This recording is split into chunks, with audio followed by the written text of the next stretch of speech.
It was impossible to imagine a world like this back then. They were unstoppable. The mere sound of hooves striking the ground sent kingdoms into panic. The Mongols were feared across the world, until one forgotten valley became their grave. This is the story of Ain Jalut, the day the Mongols fell. In the 13th century, one name struck fear from the shores of China to the gates of Europe: the Mongols. Under the leadership of Genghis Khan and his descendants, they weren't just conquerors, they were a force of nature. Cities fell, empires crumbled, and entire civilizations disappeared in their wake. Their military tactics, mobility, and brutality were unmatched. To many, they seemed invincible. After subjugating China and Central Asia, the Mongols turned west. In 1258, they captured Baghdad, one of the greatest centers of learning, culture, and power in the Islamic world. The Abbasid Caliphate, which had stood for over 500 years, was destroyed. The Caliph was executed. Baghdad burned. The Islamic world was shaken to its core. With the capital of the Islamic Empire in ruins, the Mongols pressed on toward the Levant and Egypt.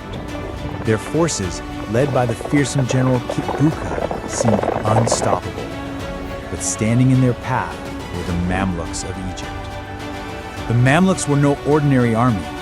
Originally enslaved warriors of Turkic and Circassian origin, they had risen through the ranks and eventually seized power for themselves.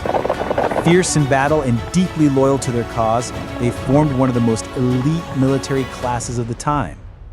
Leading them was Sultan Qutuz, bold, pragmatic, and willing to risk everything. And beside him, the brilliant commander Baibars, known for his cunning mind and mastery of battlefield strategy. The Mamluks knew they couldn't face the Mongols head-on with brute force alone. They needed to outthink them, to use the terrain, surprise, and strategy. And they had one chance. In early September of 1260, the Mongols and Mamluks met in the valley of Ain Jalut, in what is now modern-day Palestine. The valley, surrounded by hills, offered the perfect setting for an ambush.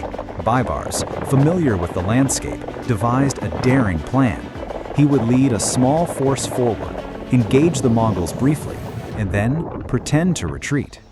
Kitbuka, confident and perhaps overestimating the Mongol aura of invincibility, took the bait. As the Mongol army pursued the retreating Mamluks into the narrow valley, they were drawn deeper and deeper into the trap. At the critical moment, hidden Mamluk forces surged from the hillsides, encircling the enemy. It was a masterstroke. What followed was a brutal, chaotic, and decisive battle. Steel clashed, arrows rained, and the valley echoed with the cries of war. But the Mamluks, fueled by determination and the will to defend their homeland, fought with unmatched ferocity. Kitbuka was captured and executed on the battlefield. And for the first time in history, the Mongols, conquerors of nations, destroyers of empires, were defeated in open combat. The victory at Ain Jalut was more than just a military success. It was a turning point. The Mongol advance into the Islamic world was halted. Egypt was saved, and a message was sent to the world. Even the most feared empire can bleed. Had the Mongols won that day, the Islamic world as we know it might have vanished. The cities of Cairo, Mecca, and beyond could have faced the same fate as Baghdad. But instead, a small army of freed warriors stood their ground and turned the tide of history.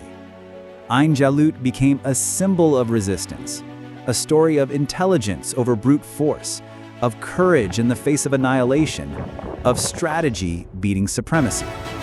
And though the valley itself faded into history, the legacy of that battle echoes through the ages. Because sometimes, history isn't written by the strongest. It's written by those who refuse to surrender. In blood and glory, the Mamluks carved their place into legend and reminded the world that empires fall, but bravery endures.